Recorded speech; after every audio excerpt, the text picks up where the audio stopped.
ассалому алайкум бинандагони гиромӣ. барномаи иттилоотии вақтро бо муҳимтарин хабару гузоришҳо аз телевизиони душанбе манзуратон мегардонем. дар студия бо хабару гузоришҳои ин соат Сарвинози Нур. дар оғоз сархати хабарҳо. идомаи нишастҳои матбуотии сохтору ташкилотҳо дар ҳузури намояндагони васоити ахбории омма. пешгирӣ ва муолиҷаи бемории диабети қанд дар донишгоҳи миллии Тоҷикистон вобаста ба ин мавзӯъ мизи мудаввар доир шуд. дастгирии шоирони ҷавон ва навқалам муаллифи китоби меҳроби офтоби шоири ҷавон Сафар Абдураҳим дар иттифоқи нависандагони Тоҷикистон. амри президенти ҷумҳурии Тоҷикистон. Сафарзода Анвар бо сабаби ба кори дигар гузаштан аз вазифаи сардори раёсати маориф, фарҳанг ва иттилооти дастгоҳи иҷроияи президенти ҷумҳурии Тоҷикистон озод карда шавад. Президенти ҷумҳурии Тоҷикистон Эмомалӣ Раҳмон шаҳри Душанбе 27 январи соли 2026 фармони президенти ҷумҳурии Тоҷикистон дар бораи ёрдамчии президенти ҷумҳурии Тоҷикистон оид ба масъалаҳои рушди иҷтимоӣ ва робита бо ҷомеа таъин намудани Сафарзода. мутобиқи моддаи 69 Конститутсияи ҷумҳурии Тоҷикистон фармон медиҳам. Сафарзода Анвар ёрдамчии президенти ҷумҳурии Тоҷикистон оид ба масъалаҳои рушди иҷтимоӣ ва робита бо ҷомеа таъин карда шавад. Президенти ҷумҳурии Тоҷикистон Эмомалӣ Раҳмон шаҳри Душанбе 27 январи соли 2026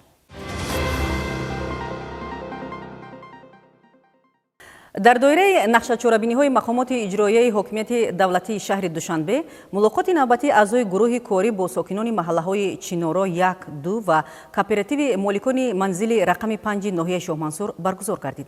чорабинӣ дар толори муассисаи таҳсилоти миёнаи умумии рақами 71 ноҳияи Шоҳмансур ташкил гардид. гузориши ҳамкоронамон дар ин бора.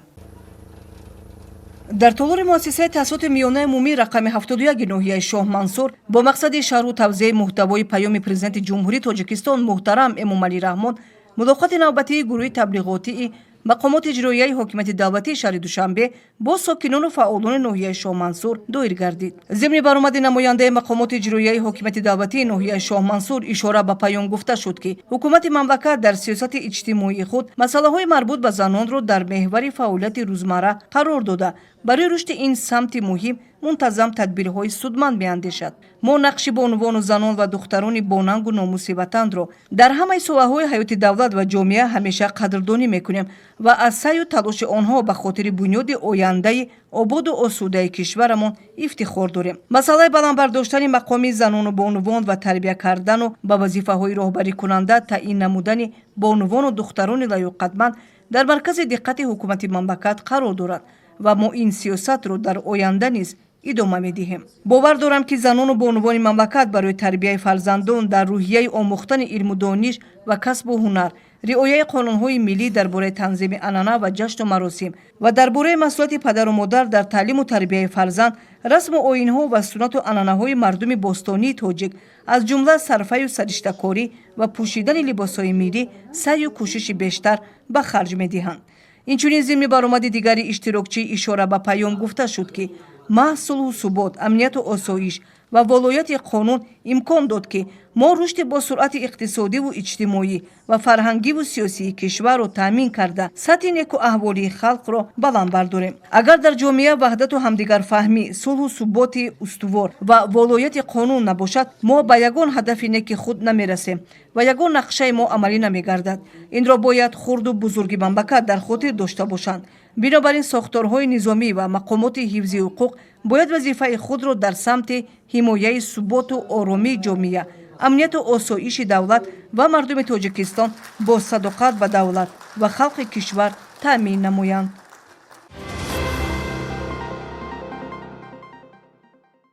дар ҷумҳурии Тоҷикистон зиёда аз 3500 ёдгории таърихию фарҳангӣ ва монументалӣ ба қайд гирифта шудааст. дар ин раванд 120 ёдгории нав аз ҷониби кормандони агентии ҳифзи мероси таърихию фарҳангӣ назди ҳукумати ҷумҳурии Тоҷикистон кашф гардид, гуфта шуд дар ҷараёни нишасти матбуотии агентӣ. мавзӯъро ҳамкоронамон идома медиҳанд. зимни нишасти матбуотии агентии ҳифзи мероси таърихиву фарҳангӣ назди ҳукумати ҷумҳурии тоҷикистон ҳамчунин зикр гардид ки вобаста ба иҷрои дастури президенти ҷумҳурии тоҷикистон муҳтарам эмомалӣ раҳмон дар ёдгориҳои тозакашфи бибихонуми шаҳри бухтар ва сари қалъаи ҷамоати деҳоти лангардараи ноҳияи шамсиддини шоҳин ҳафриёдхоҳи бостоншиносӣ бо ҷалби устодон ва донишҷӯёни равияи таъриху бостоншиносии донишгоҳи давлатии бухтар ба номи носири хисрав амалӣ гардид.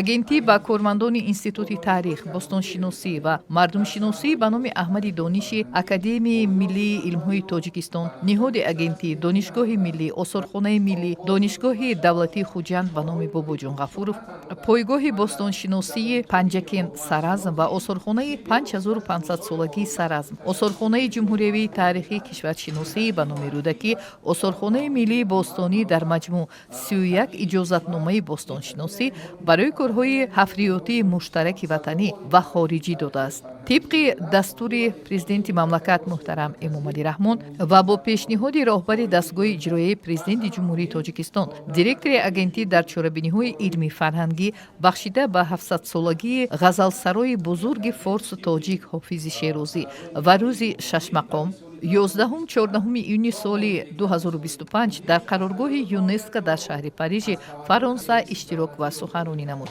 Дар асоси дастури асосгузори сулҳу ваҳдати миллӣ президенти мамлакат муҳтарам Эмомалӣ Раҳмон оид ба пешниҳоди номинатсияи устувонаи куруш, эъломияи ибтидоии ҳуқуқи башар ва гуногунрангии фарҳангӣ, гурӯҳи корӣ бо иштироки мутахассисони касбӣ таъсис дода шуда зимни иҷлоси 43-юми генералии ЮНЕСКО қабул гардид.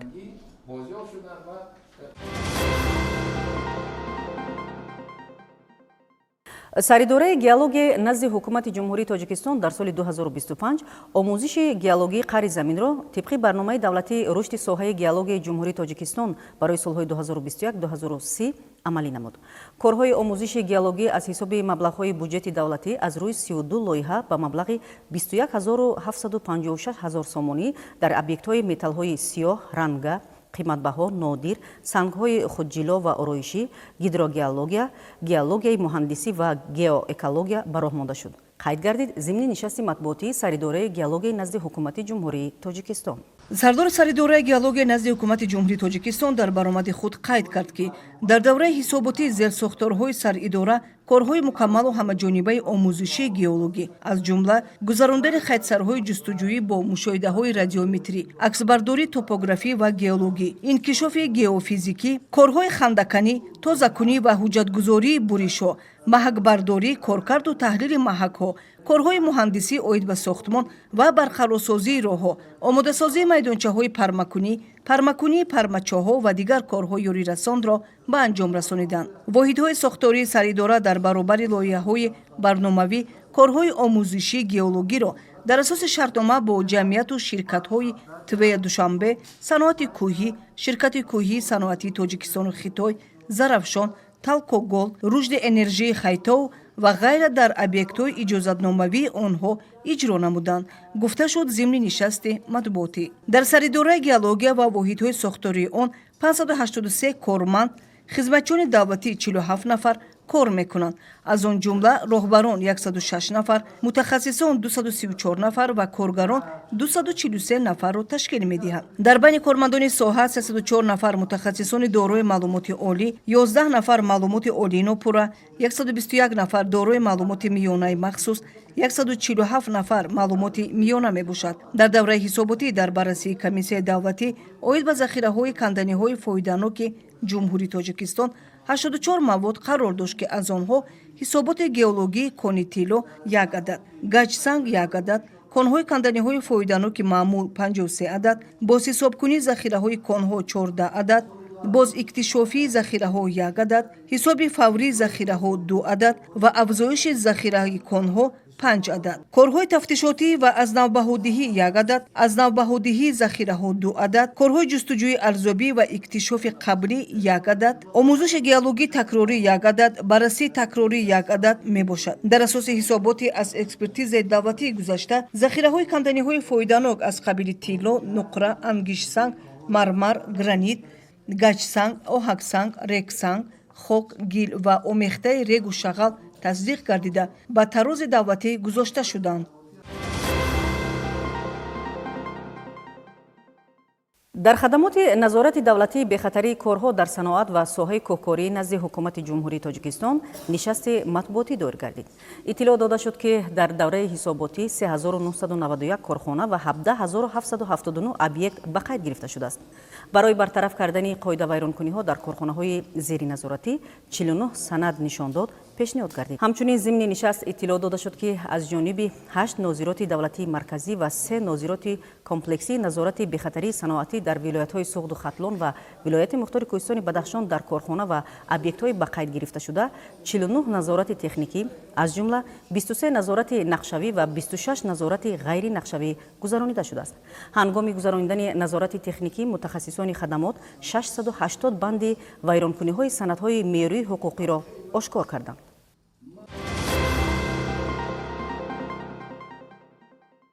дар маркази миллии тестӣ назди президенти ҷумҳурии тоҷикистон нишасти хабарӣ баргузор гардид, ки дар он роҳбарият ва масъулони ниҳод натиҷаҳои фаъолияти муассисаро дар давраи ҳисоботӣ ҷамъбаст намуданд. зимни нишаст иттилоъ дода шуд, ки марказ дар самти ташкили шаффофу одилонаи имтиҳонҳои марказонидашуда, баландбардоштани сатҳи хизматрасонӣ ва такмили низоми қабули довталабон ба муассисаҳои таҳсилоти олӣ фаъолияти мунтазам ба роҳ мондааст.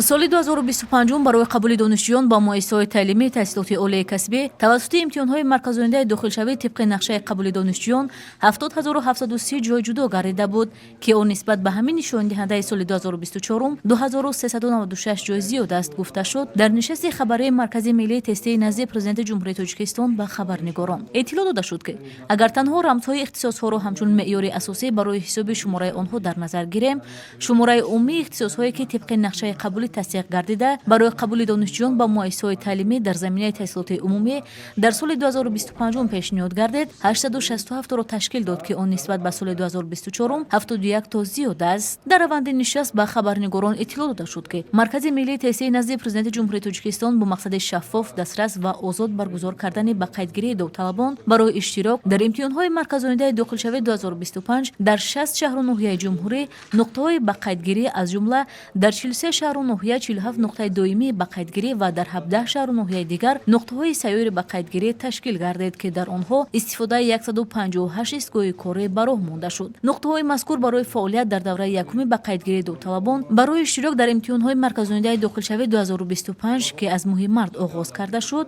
пешбинӣ гардида буданд. соли 2025 шумораи шаҳру ноҳияҳое, ки дар онҳо нуқтаҳои доимӣ ба қайдгирӣ ташкил карда шуд, нисбат ба ҳамин нишондиҳандаи соли 2024 як то зиёд аст. ҳамчунин дар нишасти хабарӣ ба саволҳои намояндагони воситаҳои ахбори омма посухҳои мушаххас дода шуда, таъкид гардид, ки маркази миллии тестӣ минбаъд низ ҷиҳати такмили низоми имтиҳонҳо, баландбардоштани сифати хизматрасонӣ ва эътимоди ҷомеа чораҳои иловагӣ меандешад.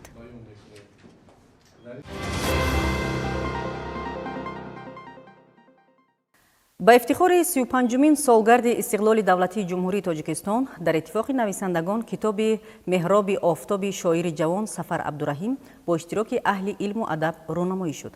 ҳамкоронамон мавзӯъро идома медиҳанд.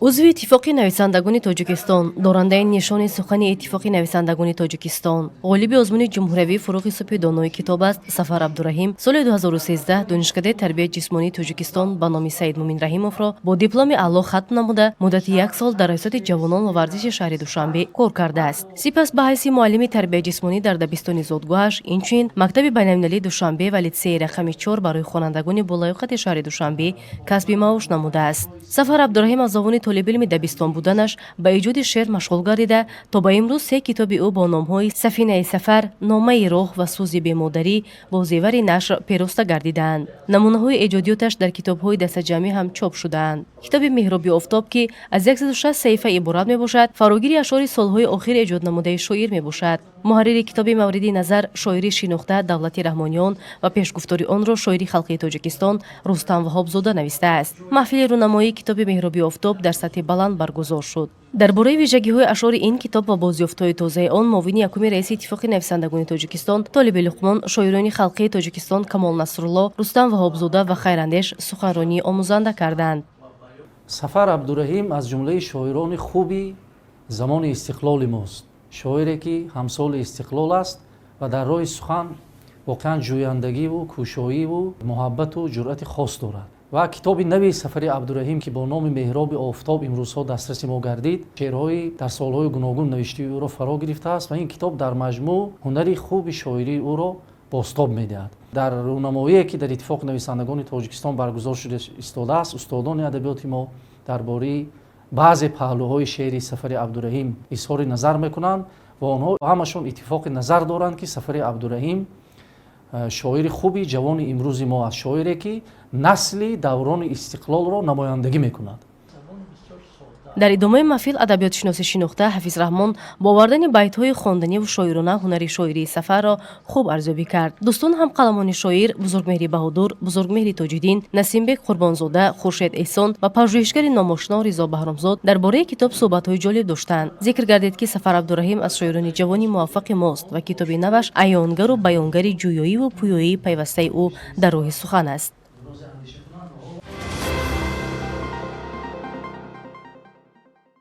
طبق معلومات سازمان جهانی تندرستی در 40 سال اخیر در جهان شماره گرفتاران دیابت قند 4 مرتبه افزوده است. اگر بیماری سری وقت تشخیص و نظارت کرده نشود می تواند سبب مشکلات جدی یعنی بیماری های دل و رگ ها، آسیب گرده ها، آسیب عصب ها و پس شدن بینش گردد. گزارش در این خصوص. به توصیه طبیبان پرهیز راه مهمی پیشگیری و تبابت بیماری قند می باشد. غذای درست بدن انسان را سالم نگاه داشته مستحکم و بیماری های از غذا وابسته را پیشگیری می نماید. یعنی استعمال غذای موافق و پرهیز در پیشگیری و تبابت بیماری دیابت قند نقشی مهم دارد. بیماری قند سالهای اخیر بین اهالی جهان از جمله جمهوری تاجیکستان نیز پهن گردیده ایستاده است. طبق تحقیقات عالمان دنیا سبب اساسی تشکل بیماری دیابت قند در بین اهالی این سر می شود از سبب‌های ارثی، کم حرکتی، استعمال غذای روغنین وابسته به این تشکل فربهی در بیماران، استعمال مشروبات اسپریتی، استعمال تباکو و دیگر عامل‌ها نیز باعث رشد این بیماری می‌گردند. سال 2025 شماره بیماران دیابت قند در تاجیکستان 93505 نفر را تشکیل داده است. وابسته به راه‌های پیشگیری و معالجه این بیماری در دانشگاه ملی تاجیکستان همایش تحت عنوان بیماری دیابت قند راه‌های پیشگیری و تبابت آن برگزار گردید. در چورابینی ریاست و آموزگاران دانشجویان دانشگاه اشتراک نمودند. کنفرانس جهت اجرای بندهای برنامه ملی پیشگیری، تشخیص و معالجه دیابت قند در جمهوری تاجیکستان راه‌اندازی شد. سبب‌های اساسی پهن گشتن این بیماری، عامل‌های ارثی، فربهی، استرس، طرز حیات ناسالم و استعمال غذای سرروغن ارزیابی می‌شود. در سطح جهان زیاده از 800 میلیون آدمان با این بیماری گرفتار شده اند و برای از این بیماری نجات یافتن باید پیش از همه ما راه‌های پیشگیری آن و راه‌های تبابت آن را دانیم و با این بیماری سهلانگاری نکرده راه‌های پیشگیری آن را پررا براهمونیم تا اینکه با این بیماری گرفتار نشویم. در همایش وابسته به پیشگیری عامل‌های اداره شونده خطر سرزنی بیماری و تبابت سری وقتی آن معلومات مشخص پیشنهاد گردید.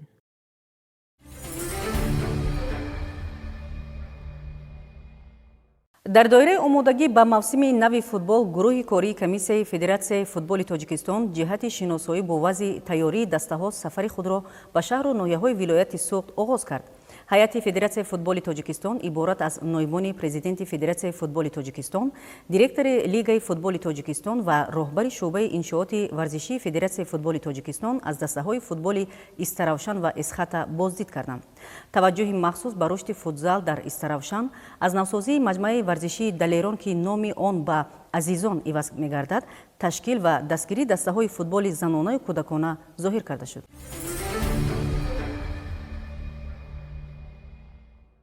باشگاه فوتبال خوجند بعد از تعیین سرمربی نوی دسته میلان میلانویچ با جلب بازیگران نو آغاز نمود. در دایره آمادگی به موسم نو، راهبریت باشگاه 7 فوتبالباز داخلی و خارجی را به صف خود همراه کرد. انتظار می‌رود که این تغییرات به تقویت هیئت مساعدت نموده به دسته امکان می‌دهد در موسم نو نتیجه‌های نظررس را به دست آورد. بینندگان گرامی، در همین جا نشر نوبتی برنامه اطلاعاتی وقت به انجام می‌رسد. برنامه‌های دیگر تلویزیون دوشنبه ادامه دارند. خیر، پیروز و سعادتمند بمانید.